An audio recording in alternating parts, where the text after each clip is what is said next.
ओम अज्ञानतिमिरान्धस्य ज्ञानाञ्जनशलाकया चक्षुरुन्मीलितं येन तस्मै श्रीगुरवे नमः। श्रीचैतन्यमनोभीष्टं स्थापितं येन भूतले स्वयं रूपः कदा मह्यं ददाति स्वपदान्तिकं। वन्देऽहं श्रीगुरोः श्रीयुतपदकमलं श्रीगुरून् वैष्णवांश्च श्रीरूपं साग्रजातं सहगणरघुनाथान्वितं तं सजीवं साद्वैतं सावधूतं परिजनसहितं कृष्णचैतन्यदेवं श्रीराधाकृष्णपादान् सहगणललिता श्रीविशाखान्वितांश्च नमः। ॐ विष्णुपादाय कृष्णप्रेष्ठाय भूतले श्रीमते भक्तिवेदान्तस्वामिन्निति नामिने। नमस्ते सारस्वते देवे गौरवाणी प्रचारिणे निर्विशेषशून्यवादि पाश्चात्यदेशतारिणे। हे कृष्ण करुणा सिंधो दीनबंधो जगत्पते गोपेश गोपिकाकांत राधाकांत नमोस्तुते। तप्त कांचन गौरांगी राधे वृंदावनेश्वरी वृषभानुसुते देवी प्रणमामि हरिप्रिये। वाञ्छाकल्पतरुभ्यश्च कृपा सिन्धुभ्य एव च पतितानां पावनेभ्यो वैष्णवेभ्यो नमो नमः। जय श्री कृष्ण चैतन्य प्रभु नित्यानंद श्री अद्वैत गदाधर श्रीवासादि गौरभक्तवृंद। हरे कृष्ण कृष्ण कृष्ण हरे हरे हरे राम राम राम हरे हरे। हरे कृष्ण। तो 13वें अध्याय श्रीमद् भगवद गीता का 13वां अध्याय हमने 23 नंबर श्लोक तक चर्चा कर लिया था।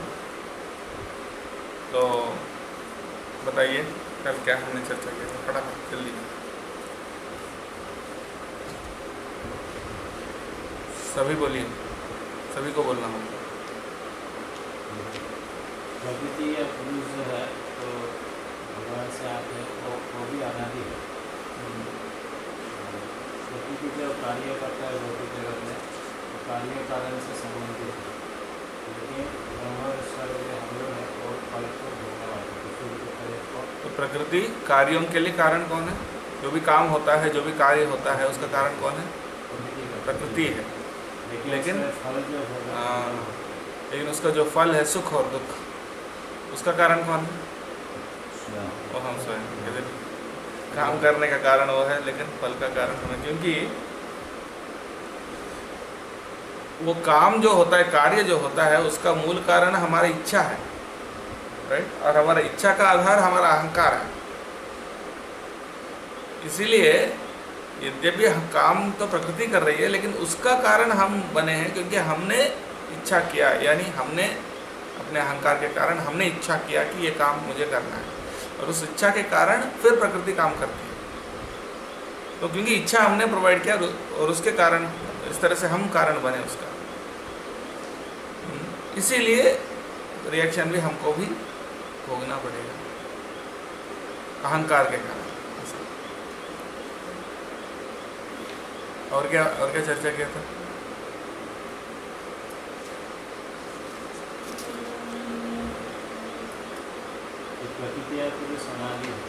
और कोई नहीं बताएगा?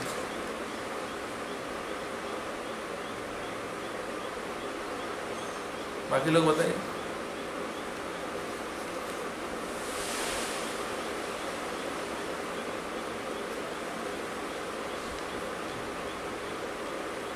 परमात्मा प्रकृति के बारे में बताया, तो परमात्मा के बताया कि जोर से बोलो। जो प्रकाश है वो परमात्मा से निकलता है, उससे ही सब प्रकाशित होता है। और फिर बाद में भी बताया कि जो परमात्मा है वो दृष्टा है, वो उनसे ही अनुमति आता है। परमात्मा क्या है? दृष्टा है, मतलब चतुर्दी के भोक्ता है, ऐसा बताया उसके बाद में। उपद्रष्टा, वही सबका साक्षी है और वही अनुमति देने वाला है, जो भी उन्हीं को परमात्मा कहते हैं। वही अनुमति देते। और क्या है? भर्ता भोक्ता महेश्वर। भर्ता भी है, भोक्ता भी है, महेश्वर भी है। ज्ञान ज्ञेय और ज्ञान का लक्ष्य भी वही है। हाँ, तो ज्ञान ज्ञेय और ज्ञान गम्यम सर्वस्व विष्ठित। Very good. और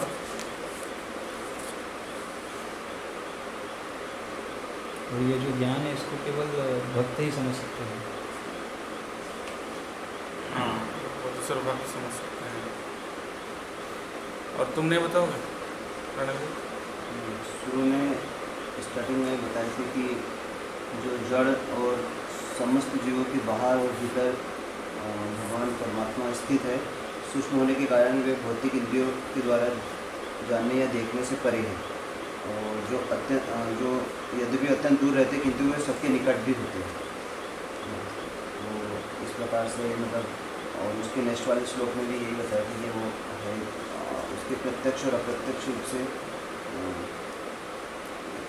पालन करता, संहार करता है और सभी को जन्म देते हैं।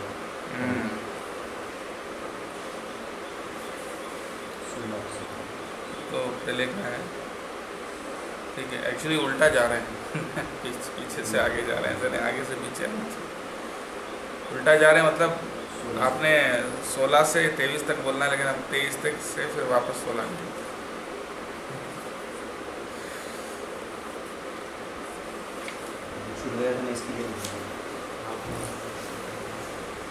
और किसी को कुछ याद है? आपको भी बताना चाहिए। हाँ बता। आपको क्या याद है कल का? कुछ भी, कोई भी एक विषय जो भी आपको याद है। एक याद है, महाभारत का बताया था कि अर्जुन ने जैसे वो अपने गुरु जी का सबका वो किया था। अर्जुन ने कृष्ण दुर्योधन सभी का मतलब वध किया था। तो वो अर्जुन ने मतलब पहले ही बोल दिया था हमारी कोई इच्छा नहीं है। हाँ, हमारी कोई इच्छा नहीं है, आप मतलब प्रभु करा रहे हैं तो अब उनको पाप नहीं लगा था कि हमने अपनी इच्छा से नहीं किया है, प्रभु कराया था।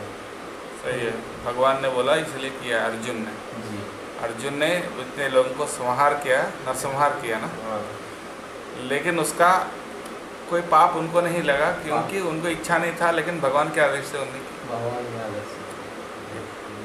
Very good. अहंकार अहंकार नहीं है अहंकार नहीं है, हम अपनी इच्छा से, हमारी कोई इच्छा ही नहीं है। उनके अंदर अहंकार नहीं है, इसलिए उनको रिएक्शन नहीं मिला। और हमको रिएक्शन क्यों मिलता है? क्योंकि हम अहंकार। इसलिए कहने का मतलब यह है कि सिर्फ हम सिर्फ अहंकार के कारण ही बंधे होते, और वही हम इसीलिए हम क्या बोलते हैं उसको, हाँ एग्जैक्टली। तो लेकिन कर्ता हम नहीं है, कार्य के कर्ता हम नहीं, कर्ता तो प्रकृति है। चलो अभी 24 नंबर श्लोक से करते हैं। इसमें पहले 23 नंबर में परमात्मा के बारे में बताया। इसी शरीर में एक और पुरुष है, वो परमात्मा है। तो जीवात्मा हम हैं, उसके अलावा परमात्मा है, और वो उपद्रष्टा है, हनुमंत है, भर्ता भोक्ता महेश्वर है, ये सब बताया था। चलो अब आगे देखते हैं। य एवं वेत्ति पुरुषम प्रकृतिं च गुणैः सह सर्वथा वर्तमानोऽपि न स भूजोऽभिजायते। यह एवं पुरुषम वेत्ति, यानी इस पुरुष को जो जानते हैं। कौन से पुरुष? जो परम पुरुष यानी परमात्मा। परमात्मा को जो समझता है, जो जानता है, वेत्ति यानी जानता है, प्रकृतिं च गुणैः सह, प्रकृति को भी जानता है और प्रकृति के गुणों को भी जानता है। तो परमात्मा को जानता है, प्रकृति को जानता है और उनके गुणों को जानता है। सर्वथा वर्तमानोऽपि न स भूयो अभिजायते, हर कार्य करते हुए भी वो फिर से जन्म नहीं लेगा, मोक्ष प्राप्त करेगा। काम करते हुए भी वो मुक्त हो जाएगा। हाँ, कहने का मतलब one who understands this philosophy concerning material nature, the living entity,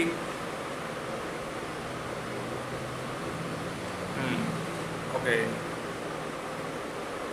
living entity बता, material nature, the living entity, and the interaction of the modes of nature is sure to attain liberation. He will not take birth here again, regardless of his present position.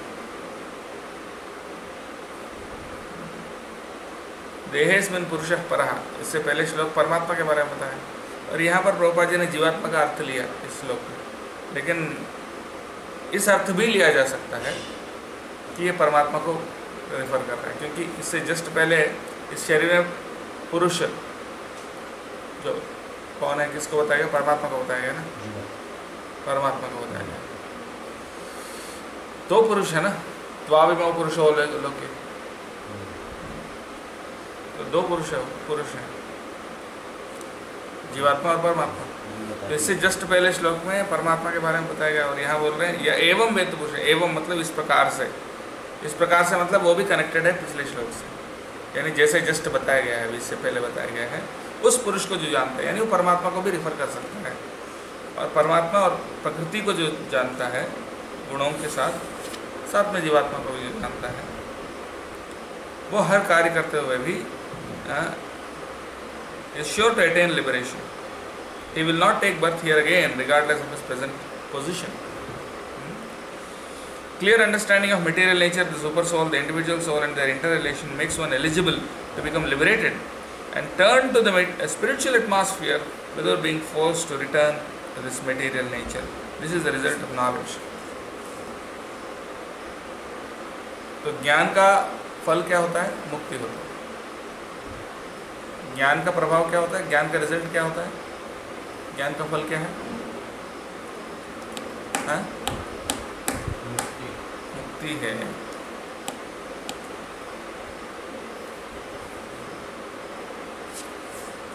The purpose of knowledge is to understand distinctly that the living entity has fallen by chance into this material existence.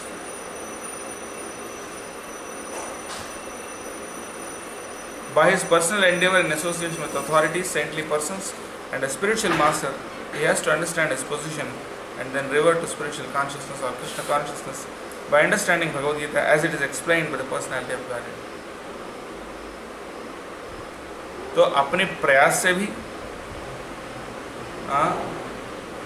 गुरुओं के मदद से भी, साधुओं की मदद से और गुरु के मदद से, साधु और गुरु की वजह से, उनके मदद से अपने आप को समझना चाहिए और भगवान के धाम में वापस जाना चाहिए। तो वो वापस जन्म नहीं लेंगे। तो कैसे? अपने प्रयास भी उसमें थोड़ा होना चाहिए, भक्तों की कृपा भी होना चाहिए, गुरु की कृपा भी होना चाहिए।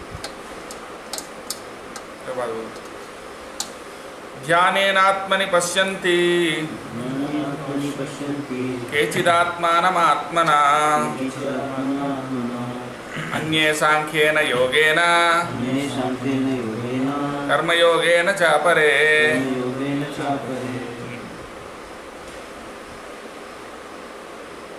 तो कई प्रकार से लोग इस आत्मा को समझ सकते हैं, परमात्मा को समझ सकते हैं। कैसे? कोई ध्यान से, ध्यानेन आत्मनि पश्यन्ति, कोई ध्यान से परमात्मा को देखते हैं। ठीक है, ध्यानेन आत्मनि पश्यन्ति, आत्मा नहीं आया, परमात्मा की बात कर, परमात्मा को कोई ध्यान से समझ सकते हैं। केचिद आत्मानम आत्मना, कोई ज्ञान से प्राप्त देख सकते हैं। सांख्येन योगेन, यानी सांख्येन योगेन यानी सांख्य योग से,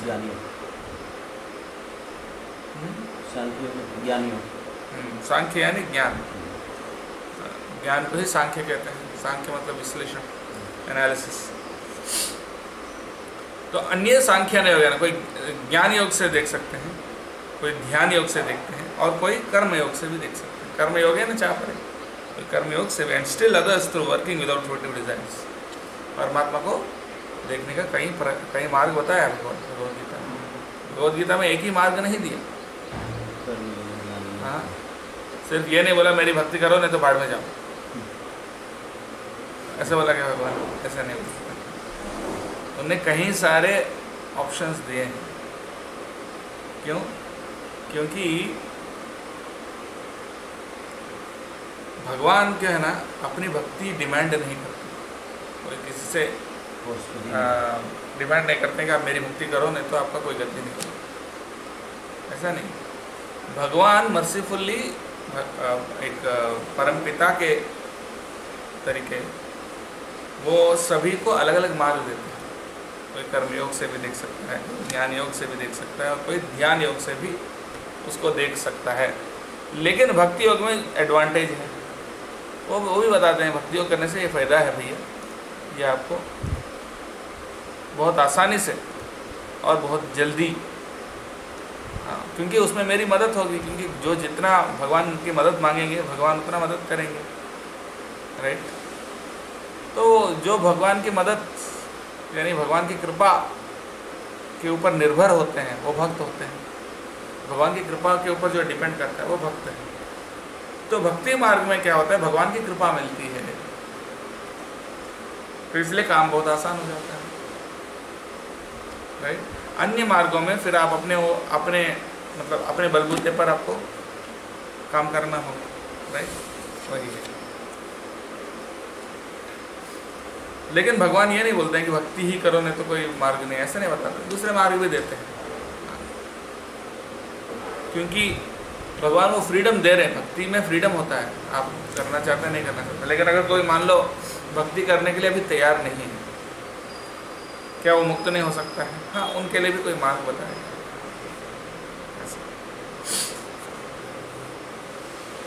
The Lord informs Arjuna that the conditioned souls can be divided into two classes as far as a man's search for self-realization is concerned.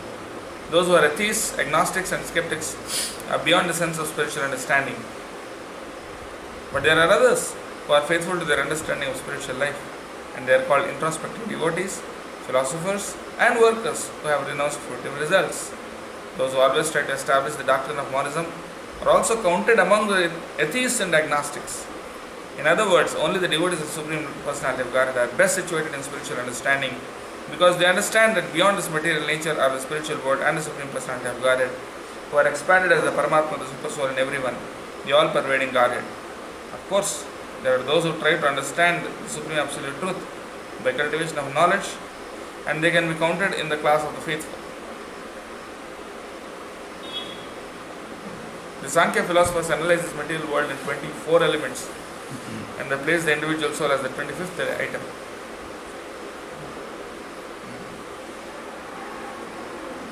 And the Supreme Personality of God is the 26th element. Thus gradually they also come to the standard of devotional service in Krishna consciousness. Those who work without fruitive results are also perfect in their attitude. They are given a chance to advance to the platform of devotional service in Krishna consciousness. Here it is said that there are some people who are pure in consciousness and who try to find out the super soul by meditation.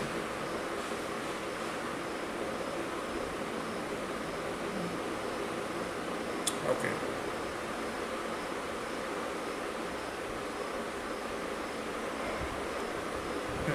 आखिरी line अच्छा है. There are others who also try to understand the supreme soul by cultivation of knowledge, and there are others who cultivate the Hatha Yoga system and who try to satisfy the Supreme Personality of Godhead by childish activities. Childish activities यानी बच्चों के हरकत. हिंदी में क्या लिखा है? हिंदी में क्या लिखा है? हठ योग. आखिरी लाइन में क्या लिखा है? आखिरी लाइन पढ़ो, परपोर्ट का पढ़ो हेमंत. जैसे भी है जो हठयोग द्वारा अपने बालकों जैसे क्रियाकलापों द्वारा. हाँ, बालकों जैसे क्रियाकलाप लिखा है ना, वो बोल रहा हूँ. बालकों जैसे क्रियाकलाप. बालकों जैसा क्रियाकलाप क्या है? वही ऐसा आसन लगाओ, ऐसा बैठो, ऐसा खड़े हो. बालकों जैसा क्रियाकलाप बोल रहे हैं ऊपर उसको. हठ योग में जो अष्टांग योग में ये लोग करते हैं ना, अलग अलग आसन, अलग अलग सब, उसको बालकों जैसे क्रियाकलाप बता रहे हैं.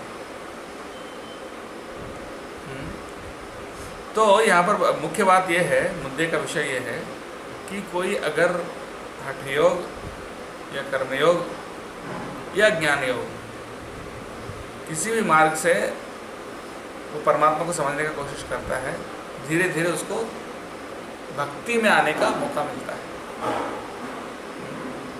जैसे प्रभुपाद जी बोल रहे हैं, gradually they also come to the standard of devotional service in Krishna consciousness.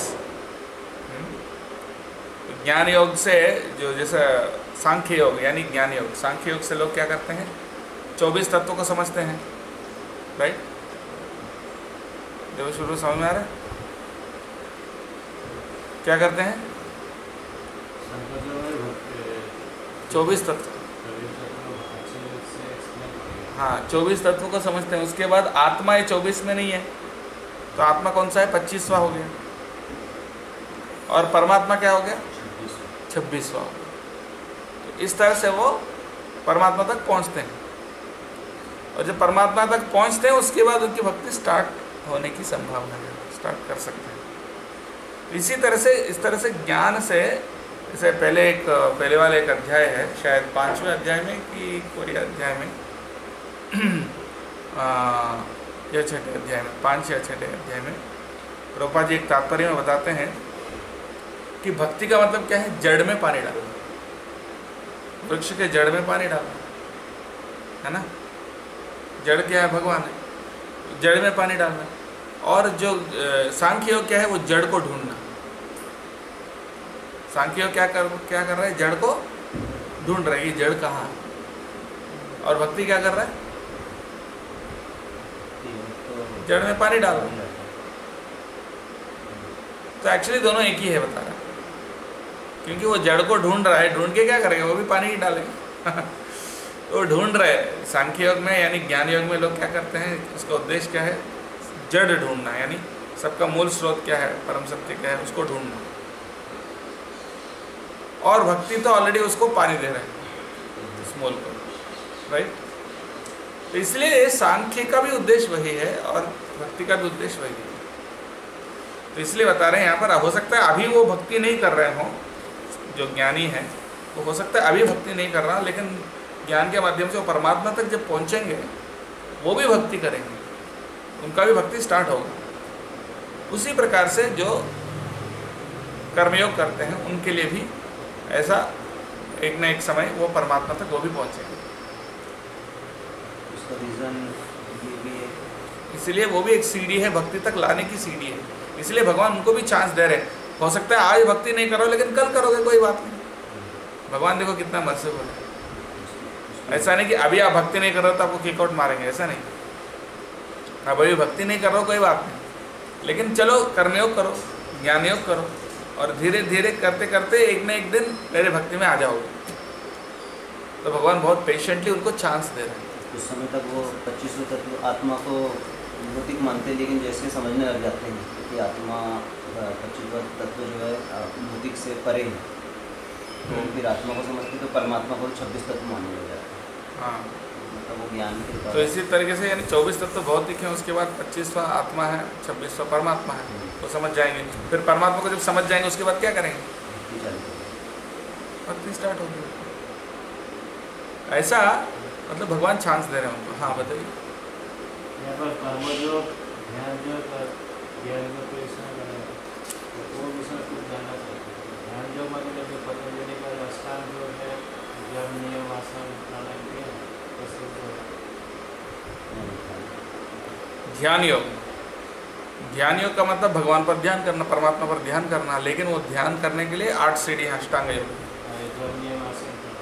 उसका मुख्य ऋषि पतंजलि है। ऐसा नहीं कि पतंजलि ने उसका आविष्कार किया, ऐसा नहीं है। वो तो वेदों में है ज्ञान के बारे में, और पतंजलि ऋषि उसको समझाया। ज्ञान योग क्या है?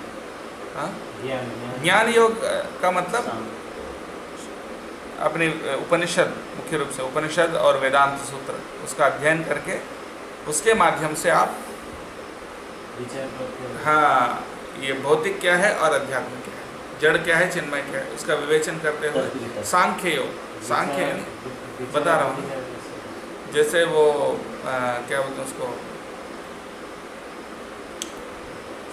कपिल ऋषि, सांख्य दर्शन का जो ओरिजिनल जो कपिल है, जो देवहूति का पुत्र कपिल है, वो भगवान के अवतार हैं। उन्होंने क्या किया? 24 तत्वों को डिवाइड किया। तो वो उपनिषद और जो उसके आधार पर, वेदों के आधार पर ये 24 तत्वों को डिवाइड किया। और फिर वो 24 तत्वों में तो आत्मा कहीं नहीं है, वो तो सब जड़ है, लेकिन इसको देखने वाले, इसको दर्शन करने वाला एक आत्मा होगा, राइट। 24 तत्व क्या है? फिर से रिपीट करते हैं।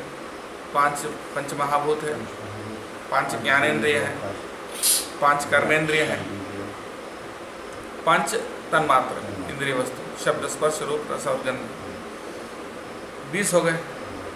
फिर मन बुद्धि अहंकार 23 हो गए, और प्रधान क्या है 24 हो गए। प्रधान बाकी सबका मूल है, बाकी सबको का मटेरियल बोल सकते। तो इनमें आत्मा कहाँ है? इसको देखने वाला, इसको महसूस करने वाला कोई तो है नहीं इसमें। तो वो कौन है? वो 25वां, वो आत्मा। लेकिन आत्मा भी एक नहीं है। मेरे अंदर एक आत्मा है, आपके अंदर भी आत्मा है, सबके चींटी के अंदर भी आत्मा है, और सब अलग अलग महसूस कर रहे हैं ना। मेरी एक्सपीरियंस अलग है, चींटी की एक्सपीरियंस अलग है। इसका मतलब आत्मा एक नहीं, अनेक है, अनेक है।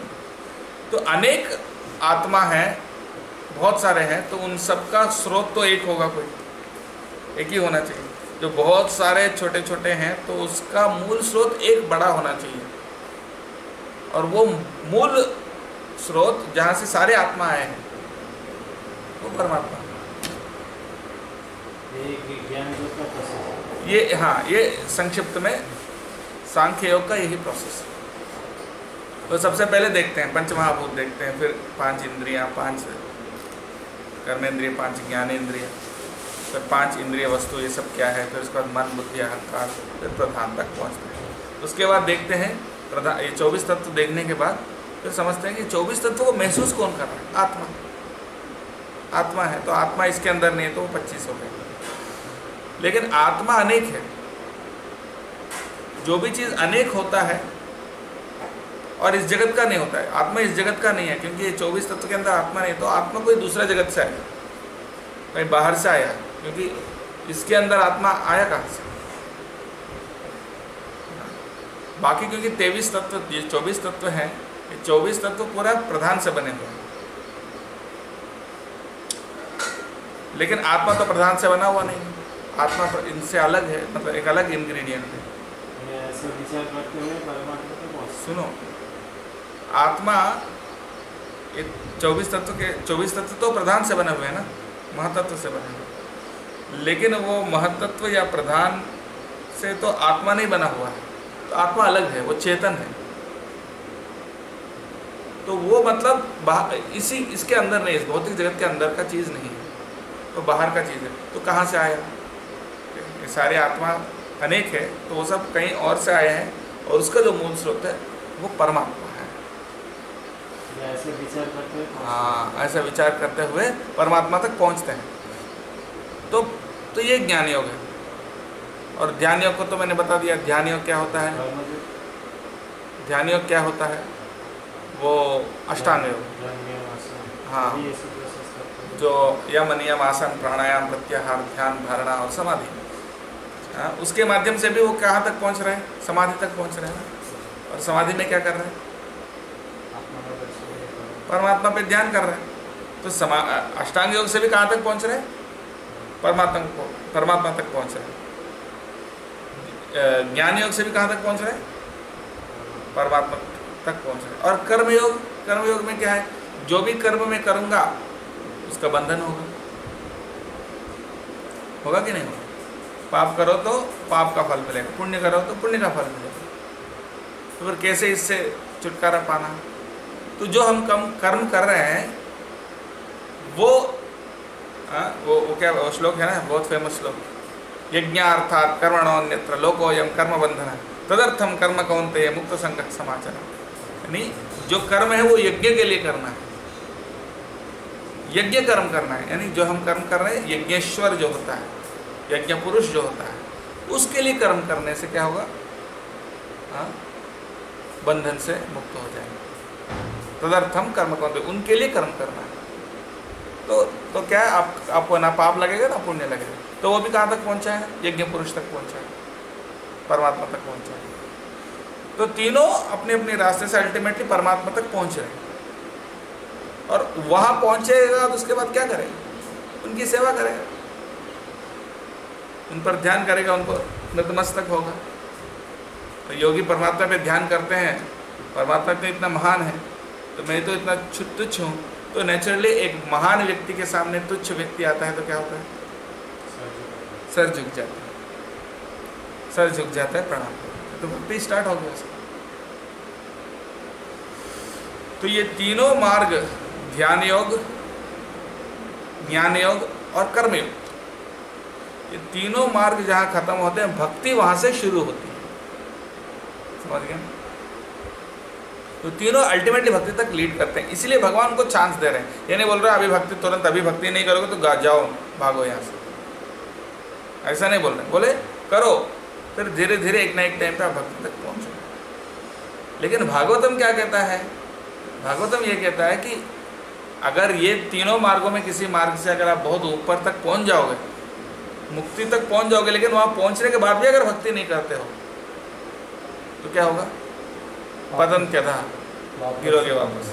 पतन्त्यथो अनादृतेष्वतंग्रह येन्ये रविन्दाक्षरमुक्तमान्यस्तत्त्वयस्तभावात् अविशुद्धबुद्धयः आरुह्य कृच्छ्रेण परम पदम ततः पतन्ति अधो अनादृतेष्वतंग्रह। यानी कि आरुह्य कृच्छ्रेण, बहुत मुश्किल से आप परम पदम, मुक्ति का पद प्राप्त कर लिया, लेकिन अनादृतेष्वतंग्रह, वहाँ जाने के बाद भी अगर आप भक्ति नहीं करते हो, आपकी चरण कमल पे भक्ति नहीं करते हो, पतन्त्यतः, वहाँ से गिरो। तो ये तीनों आपको अल्टीमेटली परमात्मा तक ले जा रहे हैं, ध्यान योग, ज्ञान योग और कर्म योग। लेकिन वहाँ पहुँचने के बाद फिर आप भक्ति स्टार्ट करना पड़ेगा। लेकिन हम भाग्यवान हैं, क्यों? हाँ, तो वो वहाँ पर तक पहुँचने के बाद भक्ति करेंगे, हम तो पहले से करने का कोशिश करेंगे।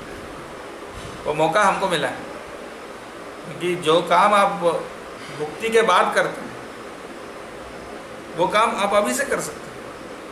वो लोग वहाँ तक पहुँचेंगे, उसके बाद भक्ति करेंगे ना। ध्यान योग, ज्ञान योग और कर्म योग में वहाँ तक, परमात्मा तक पहुँचने के बाद फिर भक्ति करेंगे। पर अभी हम क्या कर रहे हैं? पहले से ही कर रहे हैं, अभी करने का कोशिश कर रहे हैं। हम कितना कर रहे हैं वो तो भगवान जाने लेकिन वो मौका हमको मिला है, तो इसीलिए ये एडवांटेज है, ये फ़ायदा है। वही गीता में बार बार बोल रहे हैं, योगी नाम सर्वेशा मद्गते नान्तरात्मना श्रद्धावान भजते। सभी योगियों में से जो मेरी भजन करता है वो सर्वश्रेष्ठ है। उसका फ़ायदा क्या है? भक्तिया माम अभिजानाति है, कई जगह बता रहे हैं वो चीज़। लेकिन ऐसा नहीं बोल रहे कि यही मार्ग है, नहीं तो भाड़ में जाओ, ऐसा नहीं बोल रहे। ठीक है, आपको दूसरा मार्ग मिला। जैसे उन्होंने ये समझ करते सारी दुनिया में, सारी सृष्टि में 4 ही रास्ता है भगवान का पहुंचने, ध्यान, ज्ञान और भक्ति।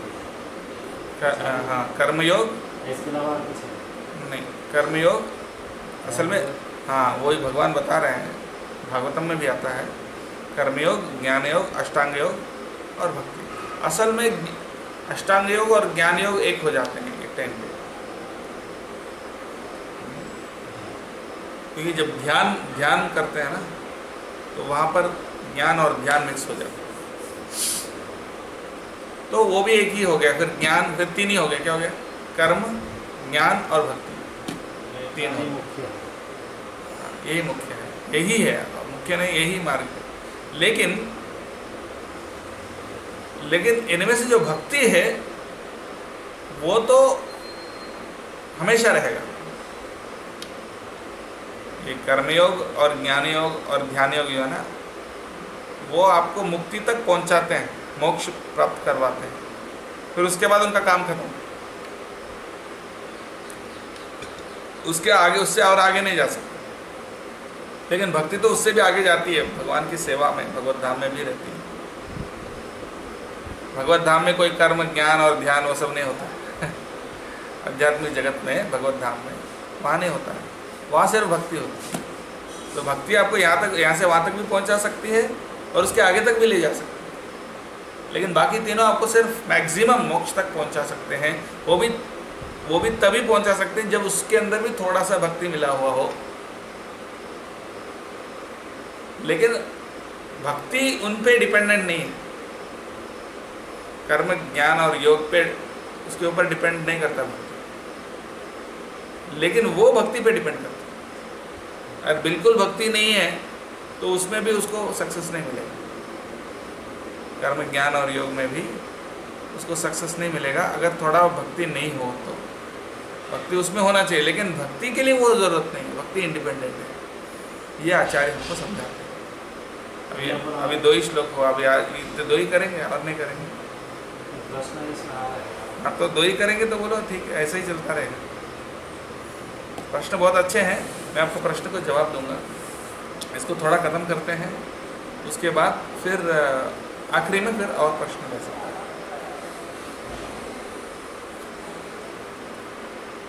आपका प्रश्न बहुत अच्छा लग रहा है मुझे, ऐसा नहीं, हाँ, बस थोड़ा सा लास्ट में हम लेंगे फिर से, उसको लिख के रखिए आपको जो प्रश्न है।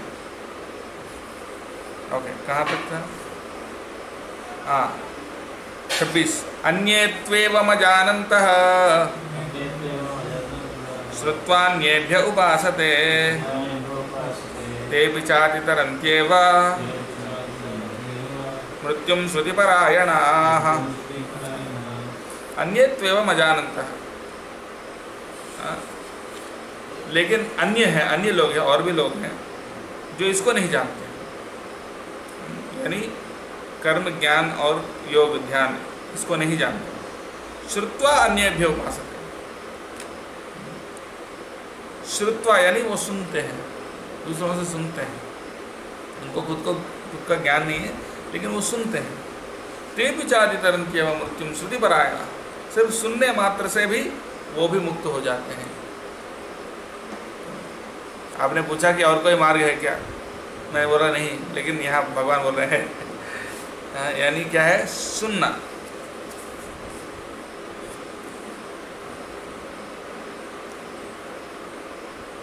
तो यही एक्चुअली आप कह सकते हैं कि ये भक्ति मार्ग है,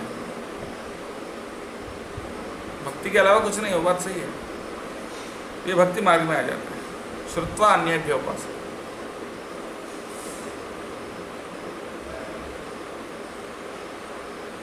as far as a common man, if he is a good soul, then there is a chance for advancement by hearing. This hearing process is very important. Lord Chaitanya, who preached Krishna consciousness in the modern world, gave great stress to hearing, because if common man simply hears from authoritative sources, he can progress, especially according to Lord Chaitanya. If he hears the transcendental vibration, Hare Krishna, Krishna Krishna, Hare Hare, Hare Ram, Ram Ram, Hare Hare, उसको अगर कोई सुनेगा तो specially उसको वो बहुत progress करेगा।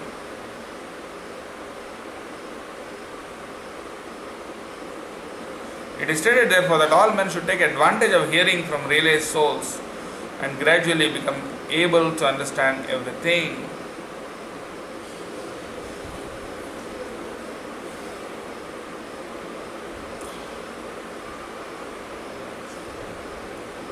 तो चैतन्य महाप्रभु बताए हैं कि इस कलयुग में अपने दिमाग से, आगे प्रभुपाद जी और समझा रहे हैं कि अपने दिमाग से परम सत्य को समझने का प्रयास छोड़ देना चाहिए, स्पेक्युलेटिव रीजनिंग उसको छोड़ के क्या करना चाहिए,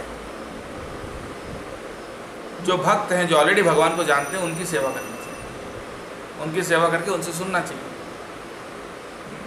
ऐसा एक शुद्ध भक्त का आश्रय अगर मिल जाता है और उनके पद चिन्हों पे हम चल सकते हैं तो क्या होगा, हम भी शुद्ध भक्त बन सकते। बहुत ईजी है। जैसा है किसी आदमी ने बहुत मेहनत करके करोड़ों रुपए कमाया, आप भी बहुत मेहनत करके करोड़ों रुपए कमाना बहुत मुश्किल है, पर लेकिन उनकी सेवा करो, उनको मदद करो, उनकी सेवा करो, उनकी बात मानो, उनके हिसाब से चलो, वो क्या करेगा, उसका संपत्ति आपको दे दे,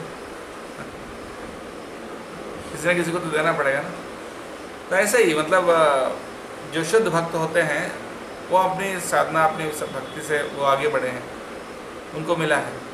तो हमको पूरा सारे उपनिषद पढ़ के, सारे वेदांत पढ़ के सब कुछ ज्ञान योग और ये सब करने की ज़रूरत नहीं। उससे अच्छा जो शुद्ध भक्त हैं उनकी सेवा और उनसे सुनो, बस काम बन गया। ये प्रोसेस चैतन्य महाप्रभु रिकमेंड कर रहे हैं। वो ध्यान योग और बैठ के ध्यान लगाओ, पहले तो हजारों साल ध्यान लगाते थे पुराने युगों में, जो उम्र भी बहुत लंबा था, और फिर सारे उपनिषद पढ़ते थे, सारे शास्त्र ग्रंथ को बहुत अच्छे से एनालाइज करते। पहले तो 12 साल आपको संस्कृत पढ़ना होगा, 12 साल संस्कृत पढ़ने के बाद फिर बाकी वेद शास्त्र वगैरह सब अध्ययन करना होगा, वो सब। और कर्मयोग में भी आपको अलग अलग यज्ञ करना होगा, 10 प्रकार का संस्कार करना होगा, ये सब करके यज्ञ करके इस तरह से करना, वो भी बहुत मुश्किल है। ये हाँ, वही कर्मकांड का सारे नियम पालन करना होगा कर्मयोग में, वो भी बहुत मुश्किल है। इसीलिए वो क्या बोले, श्रुति परायणा, ये प्रोसेस सबसे आसान है। जो शुद्ध भक्त हैं बस उनके पास जाके सुनो, उनका मुख से सुनो, इजी प्रोसेस है। तो श्रद्धा के साथ ऐसे प्रामाणिक गुरु से अगर हम सुनते हैं तो आसानी से हम भी तर जाएंगे। ये इस युग के लिए, कलयुग के लिए चैतन्य महाप्रभु ने रिकमेंड किया। 26 नंबर श्लोक। यावत् संजायते किंचित् सत्वं स्थावर जंगमम्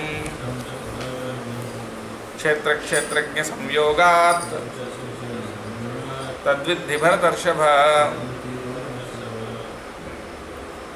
O chief of the Bharatas, know that whatever you see in existence, both the moving and non-moving, is only a combination of the field of activities and the knower of the field. तो यावत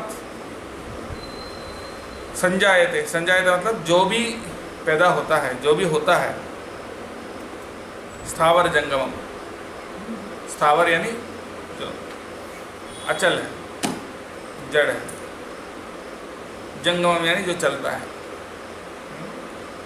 क्षेत्र क्षेत्रज्ञ संयोगात्, सब क्षेत्र और क्षेत्रज्ञ के संयोग से ही पूरा दुनिया बना हुआ है, ये जान। तद्विद्धि भरतर्षभ, क्षेत्र और क्षेत्रज्ञ के संयोग से पूरा दुनिया बना है। हर जगह देखो क्षेत्र और क्षेत्रज्ञ। क्षेत्रज्ञ क्या है? आत्मा। और क्षेत्र क्या है? शरीर। शरीर और आत्मा के कॉम्बिनेशन से ही ना सब कुछ चल रहा है, स्थावर जंगम सब कुछ उस दुनिया में। साइंटिस्ट बोलते हैं कि चंद्र ग्रह में कोई जीव नहीं है, मंगल में कोई, वहाँ कोई रहता नहीं है, वहाँ कोई जीता नहीं है, सूरज पे कोई जी नहीं सकता, कोई जीवन नहीं हो सकता। लेकिन यहाँ क्या बोल रहे हैं भगवान? क्षेत्र क्षेत्रज्ञ संयोगात् यावत् किंचित, पूरा दुनिया में जो कुछ है हर जगह पर क्षेत्र और क्षेत्रज्ञ दोनों हैं। यानी जीव हर जगह पर है, मंगल ग्रह में भी वहाँ भी जीव होंगे, चंद्र ग्रह में भी जीव होंगे, सूर्य के ऊपर भी जीव होंगे, क्योंकि क्षेत्र क्षेत्रज्ञ के संयोग से ही सब कुछ बना बता रहे हैं ना। तो ऐसा है तो फिर वहाँ पर भी क्षेत्रज्ञ होगा, क्षेत्रज्ञ यानी आत्मा, राइट? तो वो सभी जगह है।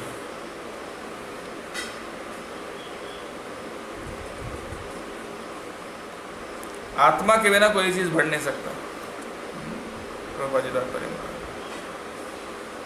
आत्मा और प्रकृति में जो संबंध है वो हमेशा चलते रहता है।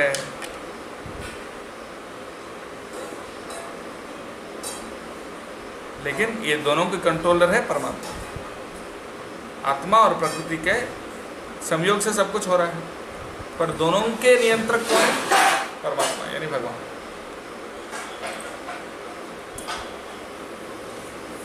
ओके।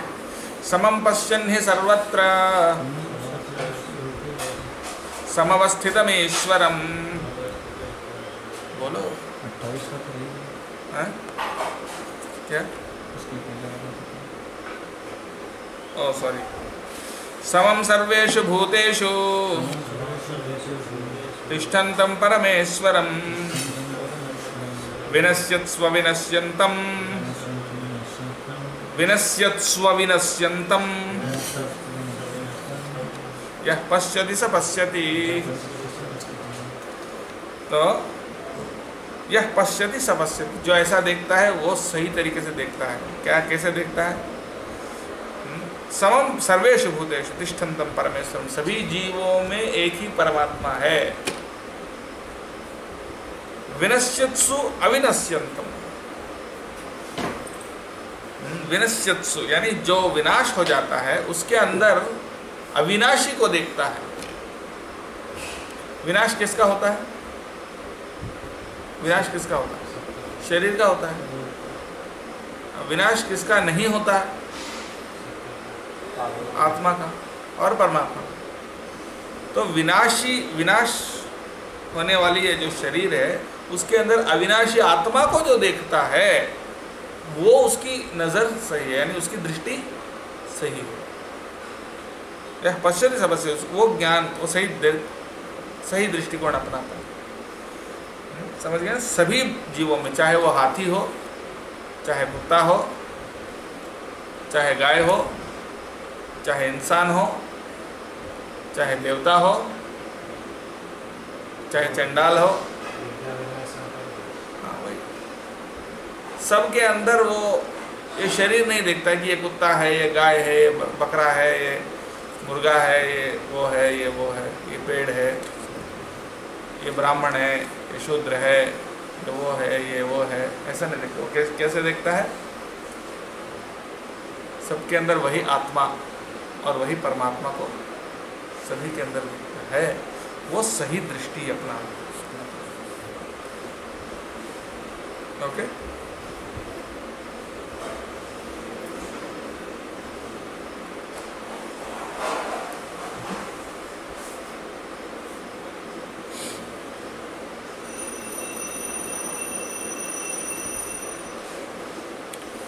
बस वही है।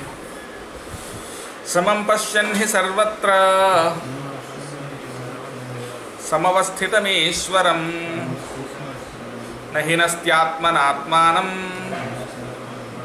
ततो याति परां गतिं।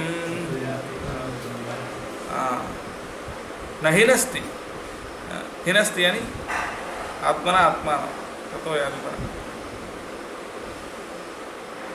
तो जो इस प्रकार की दृष्टि अपनाता है, यानी आत्मा को देखता है, शरीर को नहीं देखता है, शरीर को प्रधानता नहीं देता। प्रधानता किसको देना चाहिए? आत्मा को देना चाहिए। कोई बोल सकता है शरीर भी तो है, शरीर को क्यों नहीं देखता है? शरीर को भी देखना चाहिए ना। ऐसे क्यों बोल रहे हैं कि आत्मा को देखता है, शरीर को नहीं देखता है? क्यों, शरीर ने क्या गलती की? शरीर को क्यों नहीं देखता है? आत्मा को ही सिर्फ क्यों देखना चाहिए? थोड़ा केयरफुली करना चाहिए, क्योंकि इसके माध्यम से आत्मा तक ज्ञान जो है पहुँचना, इसके माध्यम से होना है। हाँ, तो आप क्या बोल रहे हैं? तो बोल रहे हैं शरीर को भी देखना चाहिए, शरीर को केयरफुल करना चाहिए, केयरफुल रखना चाहिए, ठीक है। लेकिन यहाँ क्या बोल रहे हैं? यहाँ इससे पहले ये बोल रहे हैं ना, शरीर नश्वर है, यहाँ क्या बोल रहे हैं? हाँ, विनश्चित स्वविनश्यंतम। जो शरीर के अंदर जो अविनाशी है, उसके अंदर अविनाशी को देखता है, यानी उसका दृष्टि आत्मा पे है। पहले भी बताया गया, विद्या वेने संपन्न ब्राह्मणे गविहस्तिनि सुनिश्चय स्वभाव समदर्शना, यानी वो आत्मा को देखता है, शरीर को नहीं देखता है। इसका मतलब ये है ना, तो शरीर को क्यों नहीं देखता है? ये मेरा प्रश्न। शरीर जो प्रभु के पास नहीं आता है, आत्मा प्रभु के पास जाती है। उसका जवाब दूसरे अध्याय में भगवान ने दिया। क्या बोले भगवान दूसरे अध्याय में? कौन सा श्लोक है वो?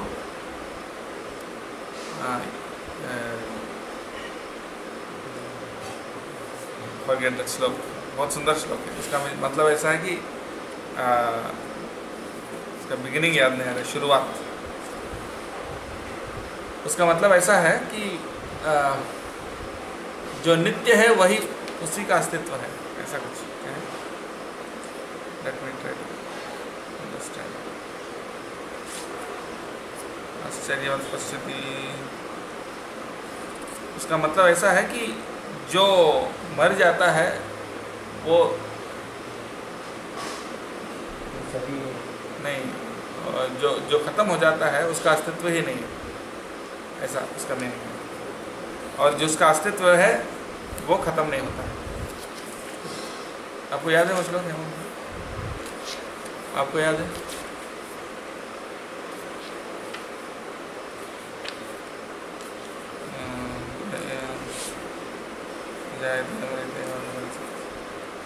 हाँ, ना सतो विद्यते भावो ना भावो विद्यते सतः उभयोरपि दृष्टान्तस्तनयोस्तत्तदर्शिभिः 16।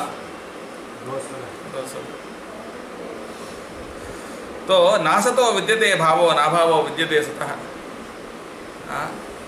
जो असत है, यानी जो टेम्पररी है, यानी शरीर, शरीर उसका विद्यते भावो,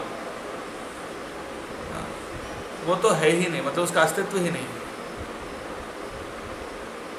तो हमको लगता है ये शरीर है, लेकिन असल में ये शरीर क्या है? बहुत सारे पंच महाभूतों का एक थैली है।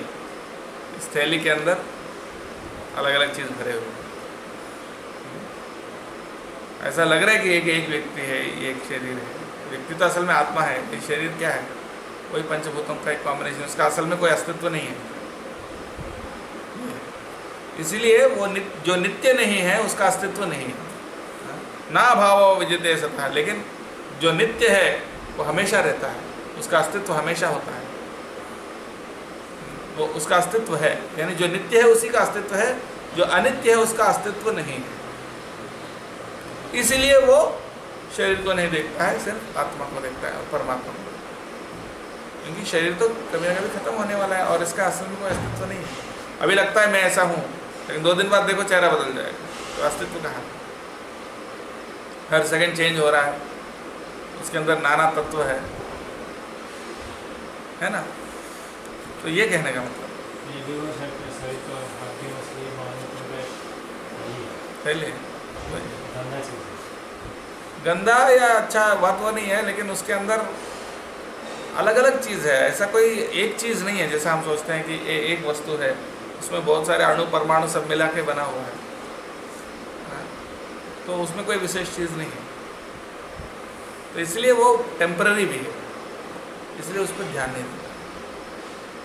ध्यान नहीं देता का मतलब यानी कि उसको निगलेक्ट करता है, लेकिन उसका ध्यान परमात्मा पे रहता है।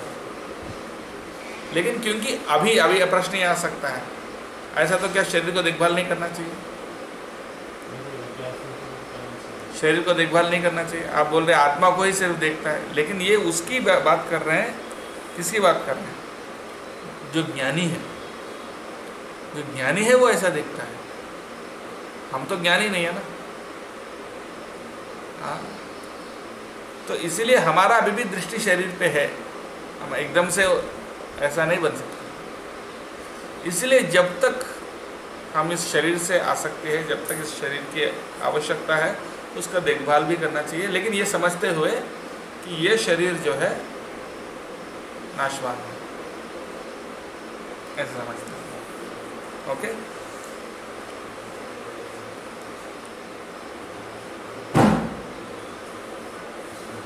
एक और ले लेते हैं। प्रकृत्यैव च कर्माणि, बोलिए। प्रकृत्यैव च कर्माणि क्रियमाणानि सर्वशः यः पश्यति तथात्मानम् अकर्तारं स पश्यति।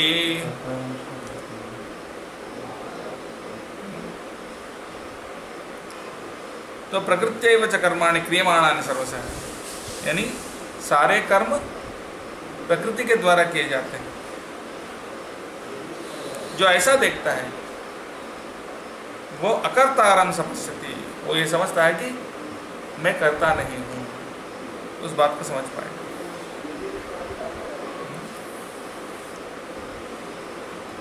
तो वो करता नहीं बनता। जब वो देखता है कि सब प्रकृति कर रही है तो वो करता नहीं बनता। तो जब करता नहीं बनता है तो कर्म फल से भी मुक्त हो जाता है, कर्म बंधन से मुक्त हो जाता है। तो सही दृष्टिकोण के बारे में यहाँ बता रहे, पूरा कहाँ से कहाँ तक? 28 नंबर श्लोक से 28, 29, 30, 31।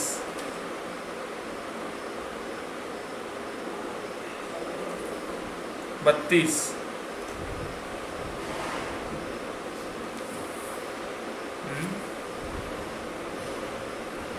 32 नंबर श्लोक तक ये 5 श्लोकों में सही दृष्टि क्या है, ज्ञान की दृष्टि क्या है उसके बारे में बताया। ज्ञान की दृष्टिकोण सही कैसा होता है। सभी जीवों में जो समान परमात्मा है उसको देखता है। उसके अलावा विनाशी शरीर के अंदर अविनाशी आत्मा को देखता है। फिर वो परमात्मा को देखता है। वो देखता है कि प्रकृति ही सारे काम करती है, मैं नहीं करता हूँ, ऐसा देखता है। राइट।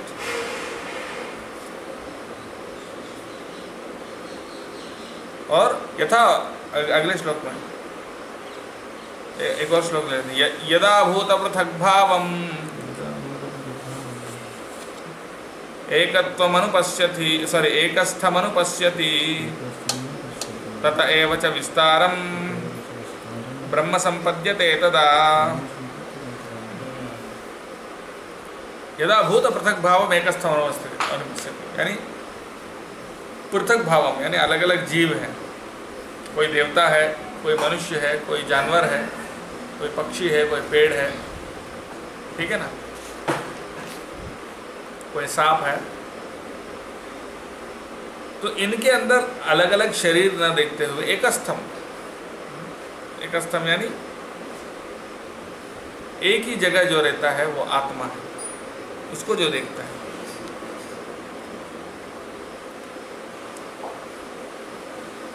आत्मा का ही सभी जीव एक्सपेंशन है, ऐसा जो देखता है वो ब्रह्म संपद्यते तदा, वो ब्रह्म को प्राप्त कर लेता है।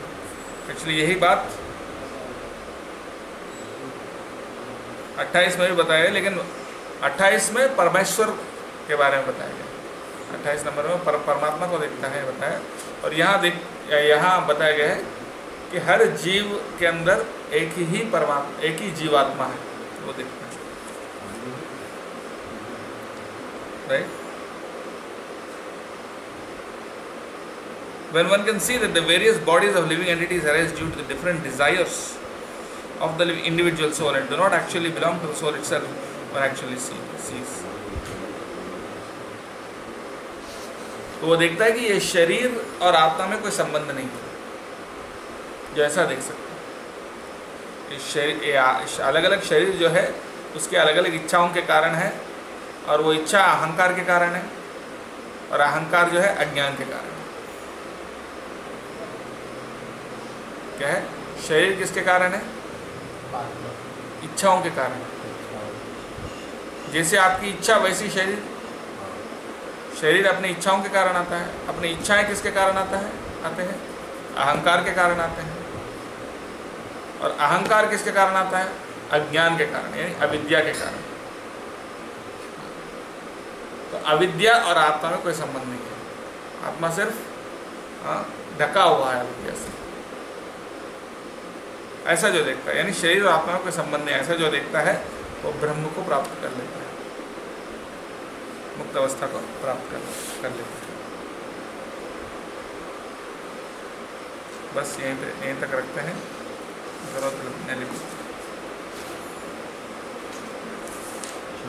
एक्चुअली एक और श्लोक जो है 32 नंबर, वो भी इसी से सब जुड़ा हुआ है, तो 32 नंबर भी कर लेता हूँ। बस एक और श्लोक है, छोटा सा बात है।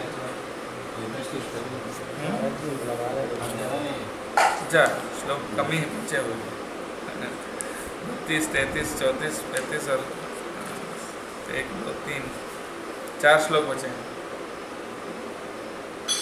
टाइम भी हो गया। कल एक बार और इसको बाकी 3-4 श्लोक जो बचे हैं वो भी चर्चा कर लेते हैं। 4 श्लोक बचे हैं ना।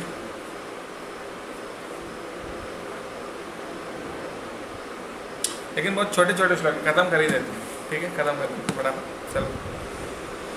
अनादित्वान् निर्गुणत्वात्, बोलिए।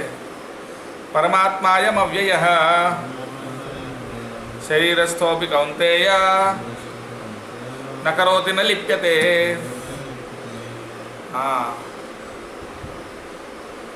तो परमात्मा इससे लिप्त नहीं होता है, जीवात्मा लिप्त हो जाता है ना। जीवात्मा हम लिप्त हो जाते हैं, हमारे विज्ञान से ढक जाता है, अविद्या से ढक जाता है जीवात्मा, अविद्या के आवरण से ढक जाता है। उसके कारण अहंकार पैदा होता है, अहंकार के कारण अलग अलग इच्छाएं पैदा होती हैं, अलग अलग इच्छाओं के कारण अलग अलग कर्म होते हैं, और अलग अलग कर्मों के कारण अलग अलग शरीर मिलते हैं, और अलग अलग शरीरों के कारण सुख और दुख अलग अलग प्रकार के मिलते हैं। यस, लेकिन ये ऐसा लिप्त हो गया, आप जीवात्मा तो लिप्त हो गया इस प्रकार से, लेकिन परमात्मा में लिप्त नहीं होता है। अनादित्वात्, क्यों लिप्त नहीं होता है? अनादित्वात्, क्योंकि वो अनादि है परमात्मा। निर्गुणत्वात्, वो गुणों से परे है। इसीलिए न करोति न लिप्यते, परमात्मा न कुछ करता है न किसी चीज़ से लिप्त होता है। इसलिए परमात्मा सिर्फ देख रहा है, परमात्मा का कोई आसक्ति नहीं है। हमारे शरीर से जैसे हमको आसक्ति है, परमात्मा को कोई आसक्ति नहीं है। इसलिए वो बस खड़े खड़े ऊपर दृष्टा देखते रहते, न करोति न लिप्यते, न कुछ करता है न बंधे जाता है। ओके। यथा सर्वगतं सौक्ष्म्यात् आकाशं नोपलिप्यते सर्वत्रावस्थितो देहे तथात्मानोपलिप्यते। क्या बताया कि उदाहरण दिया गया है कैसे लिप्त नहीं होता है। यथा सर्वगतं सौक्ष्म्यात् आकाशं नोपलिप्यते। जैसे आकाश जो है ना, वो किसी चीज को छूता है क्या? नहीं छूता। लेकिन सब कुछ आकाश में ही है, सब कुछ आकाश में ही है ना। जैसे हम, ये कमरा है, ये कमरा भी आकाश के अंदर ही स्थित है। या कोई भी ये बोतल है, ये भी आकाश के अंदर स्थित है। कुछ जगह घेर रहा है ना, कितना जगह घेर रहा है, कितना लंबाई चौड़ाई है, इसका ऊंचाई है, ऐसा बोलते हैं। तो ये भी एक स्पेस घेर रहा है, लेकिन तो आकाश के अंदर ही स्थित है हर चीज। लेकिन आकाश किसी से लिप्त नहीं होता, यानी कोई भी चीज उस आकाश गंदा नहीं होता, यानी आकाश किसी वस्तु के कारण प्रभावित नहीं होता। उसी प्रकार से आत्मा इतने सारे अलग अलग शरीर में रहते हुए भी वो लिप्त नहीं होता है, क्योंकि सबसे सूक्ष्म है। इसलिए सौक्ष्म्यात् क्या बताए, क्यों आकाश लिप्त नहीं होता है किसी वस्तु से? क्योंकि आकाश जो है बहुत सूक्ष्म है। हाँ, आकाश जो है वो किसी चीज से को छूता नहीं, इसलिए क्या होता है, आकाश लिप्त नहीं होता। उसी प्रकार से सूक्ष्मत्व के कारण, यानी सूक्ष्म होने के कारण, सब चीजों से सूक्ष्म है आत्मा, है ना। इसलिए आत्मा किसी भी शरीर में रहते हुए भी लिप्त नहीं होता है। सुअर के शरीर में आत्मा है, क्या आत्मा गंदा हो गया? एक छोटी सी कीड़ा के अंदर भी आत्मा और परमात्मा दोनों है, क्या उससे गंदे हो जाते हैं? लिप्त नहीं होता। सुअर के अंदर जो परमात्मा है या देवताओं के अंदर जो परमात्मा है एक ही है, क्योंकि वो सबसे सूक्ष्म है, इसलिए लिप्त नहीं होता। लेकिन दूसरे अध्याय में बताया कि आत्मा जिस प्रकार भूण नहीं रहता है, वासनाएं जो रहती है उसमें लिप्त रहती है, तो आत्मा में वो एक जन्म से दूसरे जन्म में जाने के कारण वो वैसे नहीं होता है, यही बता रहा है। दूसरे अध्याय में क्या बताया? जो हमारी आत्मा में जिस प्रकार से बच्चा भूलने से लिपटा रहता है, उसी प्रकार आत्मा भी जो वासनाएं रहती है प्रीवियस उससे लिप्त रहती है। लिप्त नहीं रहती है, ढका हुआ रहता है। 3 प्रकार से बताया, धूमेन आव्रियते वह्नति यथा दर्शो मलेन च यथोल्बेन आवृतो गर्भस्तथा तेनेदमावृतम्। वही श्लोक की बात कर रहा हूँ ना। 3 एग्जाम्पल दिया गया है। जो गर्भ जो है, हाँ, भ्रूण गर्भ से ढका हुआ है, हाँ, अग्नि धुआं से ढका हुआ है, और दर्पण धूल से ढका हुआ है। वो ढका हुआ है लेकिन लिप्त थोड़ी है, लिप्त नहीं है, ढका हुआ है। ओके। यथा प्रकाशयत्येकः कृत्स्नं लोकमिमं रविः क्षेत्रं क्षेत्री तथा कृत्स्नं प्रकाशयति भारत। एक ही है सूरज, है ना। सूरज अकेला ही क्या करता है? कृत्स्नम, पूरा जगत को क्या कर रहा है? प्रकाशित कर रहा है। पूरे जगत कृत्स्न पूरी तरह से प्रकाशित कर रहा है, एक ही अकेला। ऐसा नहीं कि उसको थोड़ा हेल्प चाहिए।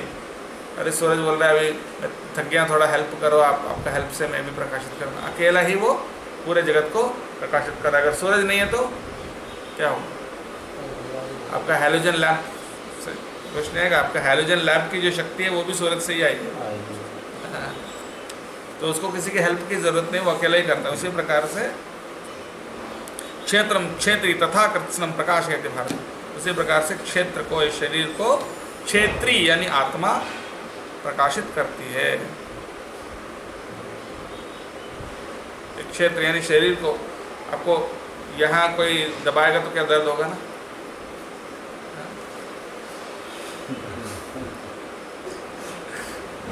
है कि नहीं? आपको पूरा शरीर में किसी भी कोने में कुछ भी होगा तो आपको महसूस होता है कि नहीं होता? वो कैसे? क्योंकि आत्मा पूरे शरीर को प्रकाशित कर रही है, इसलिए। समझ गए? जैसे सूरज पूरा दुनिया को रोशनी दे रहा है, उसी प्रकार से आत्मा जो है पूरे शरीर में आपाद तलमस्तक है, ऋग्वेद में बताया गया है। ऋग्वेद में क्या बताया? वो बहुत सुंदर मंत्र है।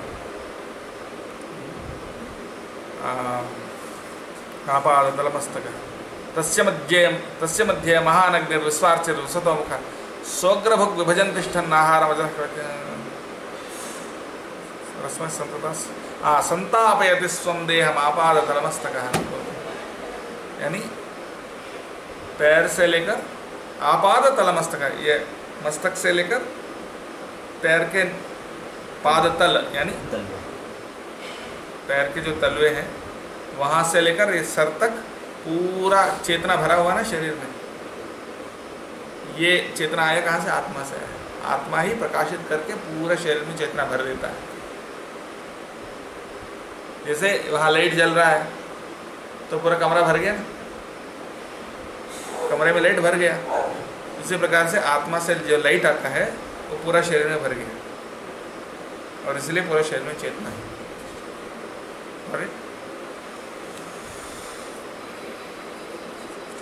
आखिरी श्लोक, क्षेत्र क्षेत्रज्ञयोर एवं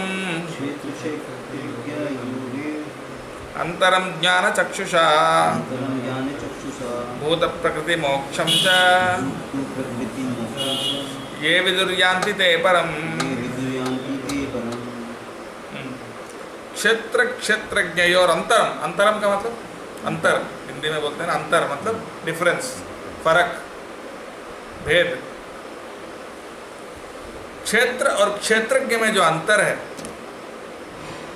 जो जानता है ज्ञान चक्षुषा यानी ज्ञान के आंखों से जो देख सकता है, ज्ञान की दृष्टि से, ज्ञान के आंखों से जो देख सकता है, क्या देख सकता है? क्षेत्र और क्षेत्रज्ञ में जो अंतर है वो देख सकता है। और भूत प्रकृति मोक्षम च, भूत यानी जीव, यहाँ पर भूत मतलब जीव, जो शरीर के अंदर जीव। प्रकृति मोक्षम यानी प्रकृति से कैसे मुक्त होता है, जीव प्रकृति से कैसे मुक्त होता है, इसको भी जो समझ सकता है, जो जानता है, जानते थे परम को, परम गति को प्राप्त करते हैं। क्या क्या जानना है? दो चीज बताया, क्षेत्र और क्षेत्रज्ञ में जो अंतर है वो जानना, जीवात्मा और परमात्मा में जो अंतर वो जानना, और ये जीवात्मा कैसे ये प्रकृति से मुक्त हो सकता है, इस प्रोसेस को जानना। वो बताया ना प्रोसेस, 3 प्रोसेस बताया। ध्यान आत्मनिपश्यन्ति केचित्, कोई ध्यान से, कोई ज्ञान योग है ना, जहाँ पर ज्ञान योग से, कोई अन्य सांख्यन योग है ना, कोई सांख्य योग से यानी ज्ञान योग की बात, और कर्म योग है ना, जहाँ पर कोई कर्म योग से, और कोई श्रुत्वान्य भी उपस्थित, कोई सुनकर, प्रामाणिक गुरु से सुनकर यानी भक्ति। ये प्रोसेस, ये चारों प्रोसेस जो है, इनको जो जानता है मुक्त होने का, आत्मा को मुक्त होने का, ये 4 प्रोसेस को जो जानता है, और आत्मा और शरीर में जो अंतर है उसको जो जानता है, वो परम गति को प्राप्त। Got it?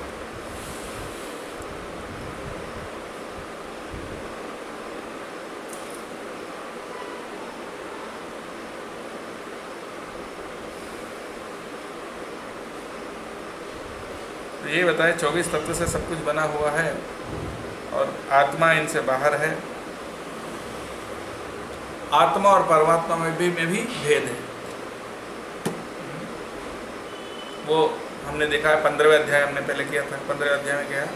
यस्मात् क्षरमतीतो हम अक्षरादपि चोत्तमः अतोऽस्मि वेदेषु लोके च प्रथितः पुरुषोत्तमः। क्षर और अक्षर दोनों के अतीत हूँ। अक्षर यानी आत्मा, क्षर यानी शरीर, शरीर और आत्मा दोनों से मैं अतीत हूँ, इसलिए मैं परमात्मा पुरुषोत्तम हूँ। ये 15वें अध्याय में तो इसको भी समझता है कि परमात्मा जो है आत्मा से भिन्न है, वो परम गति को प्राप्त करता है। Thank you very much. जय श्रीमद् भगवद गीता की, श्रील प्रभुपाद की, गौर प्रेमानंदे। कल 12वें अध्याय भक्ति। अब हम भक्ति में एंटर करेंगे।